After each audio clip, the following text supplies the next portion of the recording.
Okay, we're back now in the Apollo Flight Control Room where many historical missions were flown. And I think Selena Post, who we're talking with now, was here for a lot of those missions, right? Correct. So tell us when you started here at NASA. I started on November 13th, 1967, which I have now, by looking at the crew ages, realized that 2 of our Russian friends were not yet born when I started here, and the rest of the crew were ages 12, 9, 6, and 3.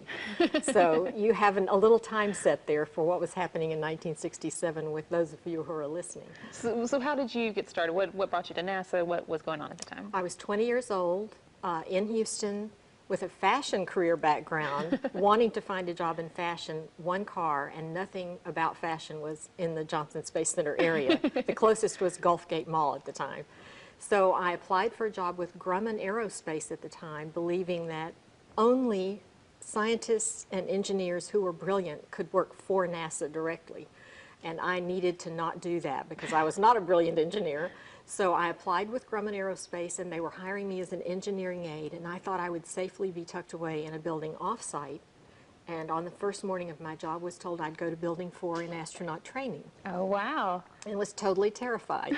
But the people were so welcoming, so warm. Dot Davis and Margaret Tatum and all of the men in the simulation branch where we worked supporting the LIM simulator were wonderful. From day one, they were so helpful. Made me feel part of the team, made us all, no matter how administrative or administrivia driven our jobs were, feel that we were an integral part of Apollo. How nice. Well, we might just insert in here real quick, Grumman, what was that? What were they doing at the time? Grumman Aerospace was the contractor chosen to build the lunar module. So it was a very exciting time for our company. They were traditionally a Navy aircraft builder. Okay. And they're still around, I think, working as with Northrop Grumman. Right, the James Webb Space Telescope and the L-Cross mission. So, but at the time, we were all getting ready for the moon landing, I'm guessing. Correct, correct. So what were your duties? My duties as an engineering aide were maintaining the math model logs, which helped make sure that the configuration of the simulator was identical to the configuration of the flight vehicle, so that the astronauts had no surprises when they actually were flying the LIM. It's quite a change from fashion. Yes, although at the time it helped. Right. Because we all did dress appropriately for the era, which meant the lady across the hall from me who had been a Kelly girl wore her white gloves to work every day. So we were that far into fashion, being proper secretaries and proper engineering aides. Well, okay, and I've looked at your resume. It looks like you have quite a bit of different activities you've done over the years. So how did your career progress from there? As a female, I think in the era, we usually thought a woman had to be college trained in a specific discipline to progress, and I didn't find that. I was so blessed by people who would say, would you like to try this? And so my career did progress into IT security eventually, and into, after being an executive secretary for a few years after the engineering aide position, then moving to a different contract, and then back to Grumman eventually. But professionally, I became an IT security professional, certified in that field, and took a lot of FBI, military, whatever training was available, because at the time, computer security was not a discipline we could be trained in formally. So we had to get whatever training we could get. But I've always found that the men who were skilled in the systems I was supporting were so willing to come in early or stay late and give me the sort of one-on-one technical advice I needed to make sure the security requirements were met. So it was a wonderful time to be part of this whole program. And I noticed on your resume that you tried retirement, but it didn't seem like it stuck. I've retired and come back 4 times. There seems to be a real need for people who are willing to work diligently and support the customer fully. And so having begun my career on site and feeling that I actually was a NASA person in so many respects because my concerns were their concerns, that each time there were issues with a contractor making NASA really happy would be those times when they'd call me and ask me to come back. So you're making people happy. Huh? Exactly, exactly. Listening, it's just that basic listening to the requirements, listening to the customer's concerns and trying to meet those concerns. But Grumman was a company that wanted to do that. So since most of my time was with Grumman, it was a good meshing of the NASA requirements and needs with the company's ability. Okay.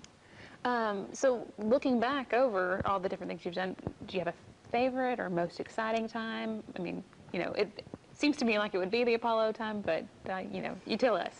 There have been so many exciting times. There have been times when, yes, Apollo, definitely when we made the lunar landing, when from a Grumman standpoint, the ascent stage worked. We didn't leave men on the moon. Everything about the vehicle worked. And then when we had the Apollo 13 crisis and the team of Grumman people came together to support using our vehicle for something it was not intended to be used for so that it became a lifeboat, that was a very exciting and rewarding time. And for me, from an IT security perspective, there were times when that field was very rewarding. We had a goal of meeting some DoD requirements when we had a DoD program here. And because of the leadership of the team that I was working with at Unisys, we won the Cogswell Award, which is a national award for security.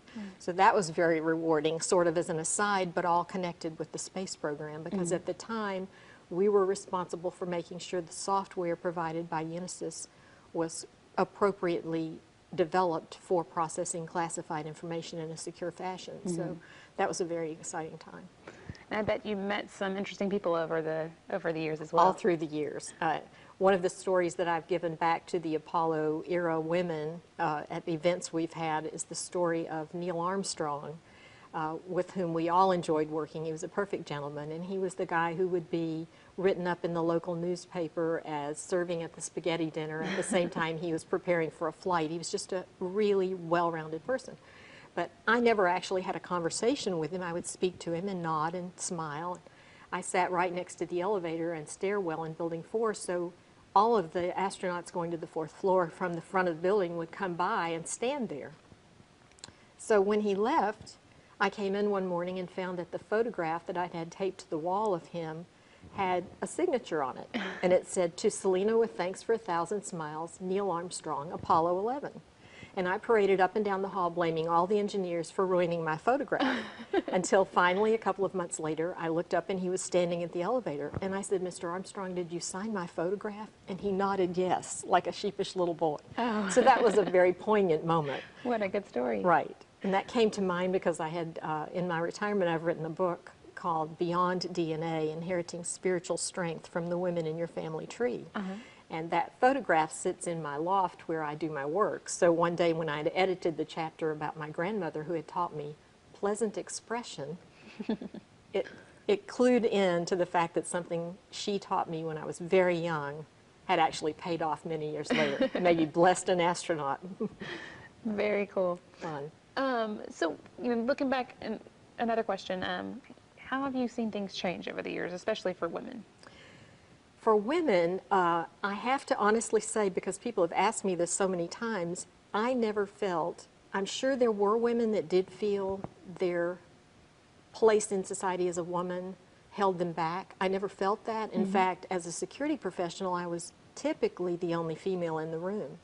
And I came up in an era when men were very well-mannered, and I always felt that they gave me maybe even more opportunity to have my say or make my point. I never felt that being a woman made it any more difficult for me, which is great that this environment provided that I think the people were so willing to let me grow even without technical expertise in the beginning. Well, thank you so much. Sounds like you've had a great experience. We appreciate you sharing it with us. You're welcome.